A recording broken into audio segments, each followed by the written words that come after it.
కేంద్రంలో BJP సర్కార్పై direct attack దిగారు కాంగ్రెస్ ముఖ్య నేతలు. ప్రధాని మోదీ టార్గెట్ గా తీవ్ర స్థాయిలో విమర్శలు చేశారు ఏఐసీసీ చీఫ్ ఖర్గే, సోనియా, రాహుల్. కాంగ్రెస్ అకౌంట్లను కాదు, బీజేపీ సర్కార్ ప్రజాస్వామ్యాన్ని ఫ్రీజ్ చేసిందని ఫైర్ అయ్యారు రాహుల్ గాంధీ.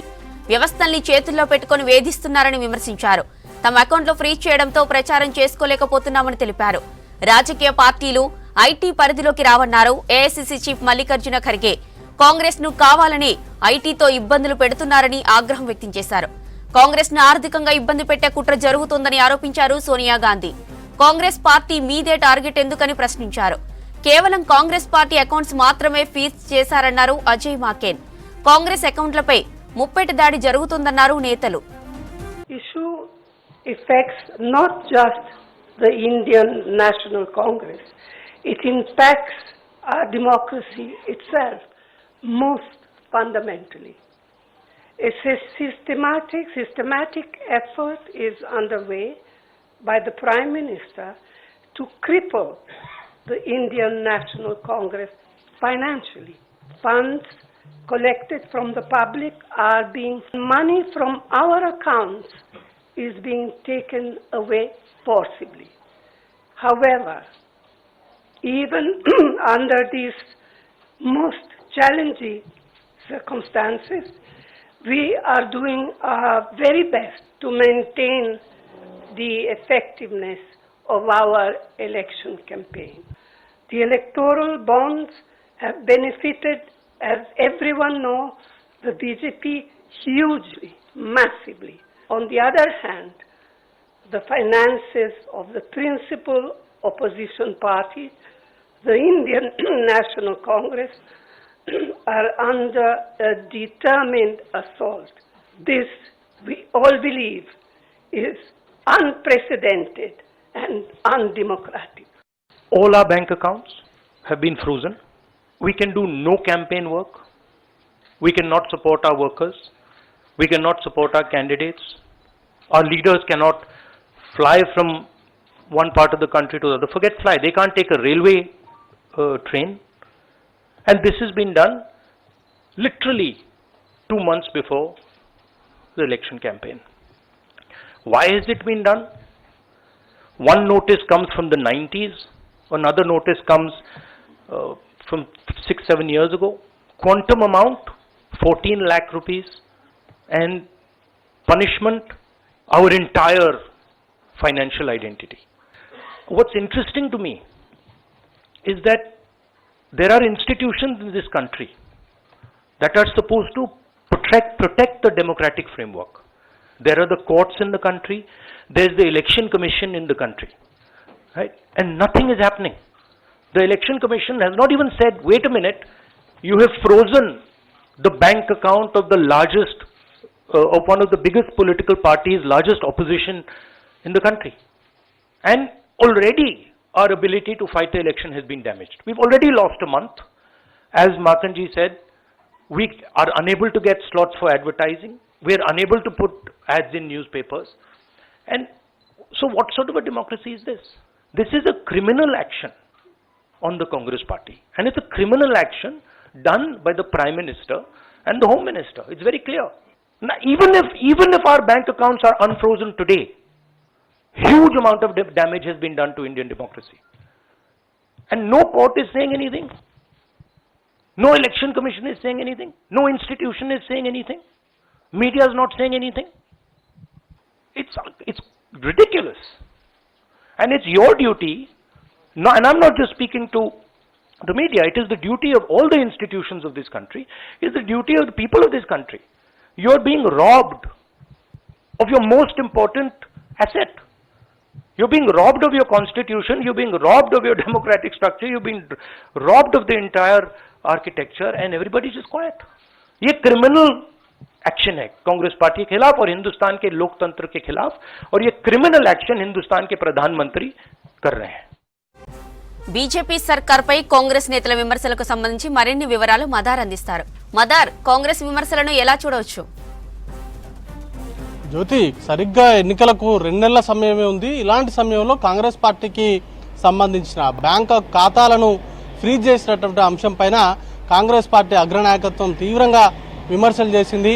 ఇది కాంగ్రెస్ పార్టీకి సంబంధించిన అకౌంట్లు ఫ్రీజ్ చేసినట్టు కాదు, ప్రజాస్వామ్యాన్ని ఫ్రీజ్ చేసినట్టుగా భావించాలి. ఎందుకంటే ప్రధాన ప్రతిపక్షంగా ఉన్నటువంటి పార్టీ, కనీసం 20% ఓట్లు వచ్చినటువంటి పార్టీకి కనీసం ఇప్పుడున్నటువంటి పరిస్థితుల్లో ₹2 కూడా ఖర్చు పెట్టేటువంటి స్థితిలో లేకుండా కాంగ్రెస్ పార్టీకి సంబంధించిన అన్ని బ్యాంకు ఖాతాలను కూడా ఫ్రీజ్ చేశారు. ఇన్కమ్ ట్యాక్స్కి సంబంధించిన వ్యవహారంలో గతంలోనే ఫ్రీజ్ చేస్తూ నిర్ణయం తీసుకున్నారు. దాంతో కాంగ్రెస్ పార్టీకి సంబంధించిన అన్ని బ్యాంకు ఖాతాలు అనేది కూడా నిలిచిపోయాయి. దాంట్లో ఎటువంటి లావాదేవీలు చేయకుండా అడ్డుకోవడంతో కనీసం పార్టీకి సంబంధించిన క్యాడర్ కావచ్చు, లేకపోతే ప్రచారానికి కావచ్చు, లేకపోతే ఫ్రంట్ ఆర్గనైజేషన్లో పనిచేస్తున్నటువంటి వారికి జీతాలు కూడా ఇవ్వలేనటువంటి పరిస్థితిలో ఉంది. ఈ నేపథ్యంలోనే ఈరోజు కాంగ్రెస్ పార్టీకి సంబంధించిన అగ్రనాయకత్వం, ముఖ్యంగా ఏఐసిసి అధ్యక్షుడు మల్లికార్జున ఖర్గే, సోనియా గాంధీ, రాహుల్ గాంధీ, అలాగే పార్టీకి సంబంధించిన ట్రెజరర్గా ఉన్నటువంటి అజయ్ మాకెన్, వీళ్ళందరూ కూడా ప్రెస్ మీట్ నిర్వహించారు. కాంగ్రెస్ పార్టీ పైన జరుగుతున్నటువంటి, ముఖ్యంగా బీజేపీ పార్టీ రాజ్యాంగబద్ధంగా ఉన్నటువంటి సంస్థలను ఉపయోగించుకుంటూ కాంగ్రెస్ పార్టీ పైన చేస్తున్నటువంటి దాడిపైన తీవ్రంగా ఆగ్రహం వ్యక్తం చేశారు. ప్రజాస్వామ్యాన్ని కూనీ చేసేలాగా ఇండియన్ నేషనల్ కాంగ్రెస్ పార్టీని వేధింపులకు గురి చేస్తున్నారు అనేటువంటి ఆరోపణలు చేశారు. కనీసం ఒక ట్రైన్ టికెట్ కూడా బుక్ చేసుకోలేనటువంటి స్థితిలో కాంగ్రెస్ పార్టీని నెట్టివేశారు. అసలు ఆదాయ పన్ను అనేది రాజకీయ పార్టీలకు వర్తించదు, అయినప్పటికీ కాంగ్రెస్ పార్టీని కక్షపూరితంగా వేధింపులు చేస్తున్నారు. కాంగ్రెస్ పార్టీకి సంబంధించిన అన్ని ఖాతాలు, బ్యాంకు ఖాతాలను ఫ్రీజ్ చేసి ₹1 కూడా తీసుకోకుండా అడ్డుకునేటువంటి కుట్ర చేస్తున్నారు. సరిగ్గా ఎన్నికలకు ముందు ఈ చర్య తీసుకోవడం అనేది ప్రజాస్వామ్య విరుద్ధంగా వ్యవహరిస్తున్నారు, రాజ్యాంగంలో ఉన్న రాజ్యాంగాన్ని అతిక్రమిస్తూ వారు వ్యవహరిస్తున్నారు అనేటువంటి ఆరోపణలు కూడా చేశారు. బీజేపీ పార్టీ కూడా ముఖ్యంగా ఇటీవల వచ్చినటువంటి ఎలక్టోరల్ బాండ్స్ కు సంబంధించినటువంటి వ్యవహారాన్ని కూడా తీసుకొచ్చారు. సుమారు 56% పైగా ఎలక్టోరల్ బాండ్స్ తీసుకుంది కూడా ఓన్లీ బీజేపీ పార్టీనే. ₹1,000 కోట్ల ఎలక్టోరల్ బాండ్స్ పేరుతోటి తీసుకుంది. కానీ లెవెల్ ఫీల్డింగ్ చేయట్లేదు, లెవెల్ ఫీల్డింగ్ పైన దృష్టి సారించట్లేదు. వీటికి సంబంధించి తాము ఫిర్యాదులు చేసినప్పటికీ, కేంద్ర ఎన్నికల సంఘానికి ఫిర్యాదు చేసినప్పటికీ కేంద్ర ఎన్నికల సంఘం కూడా దీనిపైన ఎలాంటి స్పందన రాకపోవడాన్ని తీవ్రంగా తప్పుపట్టారు. కనీసం అంటే ఫ్రీ అండ్ ఫెయిర్ ఎలక్షన్స్ చేస్తామని కేంద్ర ఎన్నికల సంఘం చెప్తున్నప్పటికీ ఇక్కడ ఫ్రీ అండ్ ఫెయిర్ ఎలక్షన్ అనేది ఎలా చేస్తారు? ఇలా కాంగ్రెస్ ఒక మోనోపాలిటీని ప్రోత్సహిస్తూ కాంగ్రెస్ పార్టీకి నష్టం చేకూర్చేలాగా నిర్ణయాలు తీసుకుంటున్నప్పటికీ వాటిని అడ్డుకోకపోవడం తీవ్రంగా తప్పుపట్టారు. సోనియా గాంధీ ఇదైతే డెమోక్రసీని ఫ్రీజ్ చేయడమే అంటూ కూడా చాలా పెద్ద అటాక్ అయితే చేశారు ప్రధాని పైన. అలాగే బీజేపీ వ్యవహరిస్తున్నటువంటి తీరు పైన కూడా ఆమె ఆగ్రహం వ్యక్తం చేశారు. ఇక రాహుల్ గాంధీ అయితే అసలు దేశంలో ప్రజాస్వామ్యం లేదు, ప్రజాస్వామ్యం లేకుండా మోడీ చేస్తున్నారు, ఇటు ఇలాంటి చర్యలు తీసుకున్నా కాంగ్రెస్ పార్టీని ఇంతలా వేధిస్తున్నా ఇటు రాజ్యాంగ సంస్థలు ఏవి కూడా పట్టించుకోవట్లేదు, కనీసం వాటిపైన స్పందించట్లేదు. దాంతోపాటు మీడియా కూడా మోడీకే అనుకూలంగా చేస్తున్నటువంటి భజన కావచ్చు, వీటన్నిటి కూడా ఆయన తప్పుపట్టారు. వాటితో పాటు మల్లికార్జున ఖర్గే కూడా ఓవరాల్ గా అసలు ఎలక్టోరల్ బాండ్స్ విషయం నుంచి మొదలు పెట్టుకుంటే కాంగ్రెస్ పార్టీకి సంబంధించిన అకౌంట్స్ సీజ్ వరకు అన్ని అంశాలను కూడా ఆయన లేవనెత్తారు.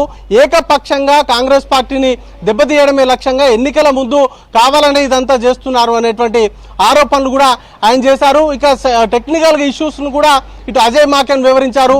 ఎప్పుడో 90s లో ఇచ్చినటువంటి నోటీసులు కావచ్చు, ఆ తర్వాత ఇచ్చినటువంటి నోటీసులు కనిష్టంగా పనిష్మెంట్ అనేది కూడా కేవలం 14 లక్షలు మాత్రమే విధిస్తారు. అయినప్పటికీ కాంగ్రెస్ పార్టీకి సంబంధించి దాదాపుగా 100 కోట్ల పైగా పెనాల్టీ వేయడాన్ని తీవ్రంగా తప్పుపట్టారు. క్వాంటమ్ ఆఫ్ పనిష్మెంట్ కూడా తక్కువనే ఉన్నప్పటికీ ఎంటైర్ కాంగ్రెస్ పార్టీకి సంబంధించి ప్రజల నుంచి వచ్చినటువంటి విరాళాలు కావచ్చు, లేకపోతే ఇతర వచ్చినటువంటి డబ్బులు, కాంగ్రెస్ పార్టీకి ఉన్నటువంటి ఇంటర్నల్ గా ఉన్నటువంటి డబ్బులను కూడా వాడుకోకుండా ఎంటైర్ 200 పైచీలకు కోట్ల రూపాయలని ఫ్రీజ్ చేస్తూ తీసుకున్నటువంటి ఇన్కమ్ ట్యాక్స్ తీసుకున్నటువంటి నిర్ణయాన్ని తప్పుపట్టారు.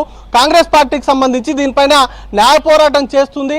ఖచ్చితంగా దీనికి సంబంధించి ఏదైనా ఉంటే కోర్టు తర్వాత వీటికి సంబంధించినటువంటి అంశాలపైన చర్యలు తీసుకోవాలి. కానీ సరిగ్గా ఎన్నికల ముందు కాంగ్రెస్ పార్టీకి సంబంధించి అభ్యర్థులు ప్రచారం చేసుకోకుండా లేకపోతే కాంగ్రెస్ పార్టీ ఖర్చులు చేయకుండా లావాదేవీలు నిర్వహించకుండా అడ్డుకోవడంలో భాగంగానే ఇలాంటి క్రూయల్ చర్యలకు పాల్పడ్డారనేటువంటి ఆరోపణలు అయితే కాంగ్రెస్ పార్టీ నుంచి వస్తాయి. చూడాల్సి ఉంటుంది దీనిపైన బీజేపీ నుంచి ఏ విధంగా స్పందిస్తారనేది. కాకపోతే కొన్ని రాజ్యాంగబద్ధమైనటువంటి సంస్థలను ముందు పెట్టి బీజేపీ చేస్తున్నటువంటి ఈ ప్రయత్నాలన్నింటినీ కూడా కాంగ్రెస్ పార్టీ త్వరలోనే న్యాయ పోరాటం ద్వారా అధిగమిస్తుంది అనేటువంటి ఆశాభావాన్ని కూడా వారు వ్యక్తం చేశారు. జ్యోతి. రైట్.